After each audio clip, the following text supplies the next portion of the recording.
চশমা museum, a house of world class, জলট্যাক মোড়, বহরমপুর মডার্ন হোটেলের সামনে।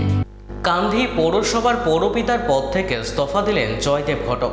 শুক্রবার দুপুরে কান্ধি মহকুমা শাসকের দপ্তরে তিনি নিজের পদত্যাগপত্র জমা দেন। সূত্রের খবর, এদিন লিখিতভাবে ইস্তফাপত্র জমা দেওয়ার পর থেকে প্রশাসনিক এবং রাজনৈতিক মহলে ব্যাপক চর্চা শুরু হয়েছে।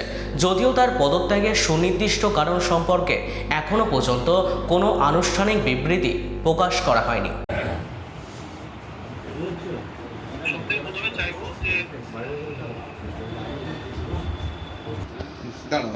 সবথেকে প্রথমে চাইবো যে কাঁদির মানুষের প্রতি আমি আন্তরিকভাবে কৃতজ্ঞ যে 4.5 বছর কাঁদির মানুষ দুহাত তুলে আশীর্বাদ দেওয়ার মধ্য দিয়ে আমাকে পৌরসভা পরিচালনা করার ক্ষেত্রে যে সহযোগিতা করেছে, আমি কাঁদির মানুষের কাছে ঋণী এবং কৃতজ্ঞ।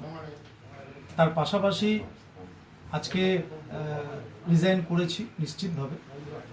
আমি চাইব যে কাঁদি শহরের যে কিছু নির্দিষ্ট কাজ কর্ম নিয়ে আমরা মানুষের কাছে যেমন পৌঁছেছিলাম, আগামী দিনে যে বা যারা এখানে এসে বসবেন আমি তাদেরকেও শুভেচ্ছা জানাচ্ছি এবং তার সঙ্গে সঙ্গে সকল কাঁদিবাসী হিসাবে আমিও একজন কাঁদির নাগরিক হিসাবে আমি চাইব যে কাঁদির যে ঐতিহ্য, কাঁদির যে কৃষ্টি, কাঁদির যে সংস্কৃতি এবং সর্বোপরি কাঁদি শহরকে এই জেলার একটা অন্যতম শহর হিসাবে প্রস্তুত করতে আমরা কাঁদে বাসী হিসাবে উন্নতির জন্য আমরা সেই দিকে দৃষ্টিপাত করব। মানুষের রায় আমাদের বাইরে গিয়েছে।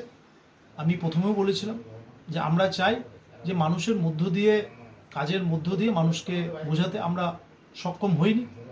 তাই নৈতিকতার জায়গা থেকে আজকে আমাদের মনে হয়েছে যে চেয়ার থেকে সরে আসা উচিত। আমার কাছে তো জানা নেই, আর বিরোধীদের সেরকম কোনো আস্ফালন বা বিরোধীদের সেরকম কোনো বক্তব্য আমরা পাইনি। আমরা কাউন্সিলর হিসেবে কেউ রিজাইন করিনি, চেয়ারম্যান হিসেবে রিজাইন করেছি, কারণ দায়ভার সবসময় যিনি চেয়ারে থাকেন তাকেই নিতে হয়।